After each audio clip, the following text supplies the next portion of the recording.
சம்பவம் பண்றவனு கேள்விப்பட்டிருப்ப, அதுல ரெக்கார்டு வைக்கிறவனு கேள்விப்பட்டிருக்கியா?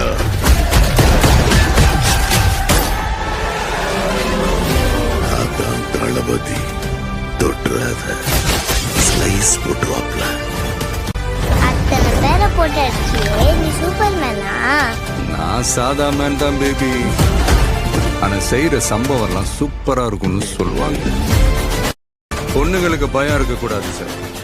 விஜய புலி மாதிரி வளர்க்கும். மக்களுக்கு நல்லது பண்றேன்னு இதுக்குள்ள வராது. உன்னை காப்பாத்திக்கிட்டு ஓடி போயிட. மக்கள் அவனை கொண்டாடிக்கிட்டு இருக்காங்க. இப்ப கொன்ன கடவுள் ஆயிடுவான். உன்னை காலி பண்ணிருவேன், அசிங்கப்படுத்திடுவேன்னு சொல்ற எவனா இருந்தாலும் சரி, திரும்பி போற ஐடியாவே இல்ல. ஐ ஆம் கமிங். மக்களுக்கு நல்லது பண்றதுக்கு அரசியலுக்கு வாங்கடா. கொள்ளை அடிக்கிறது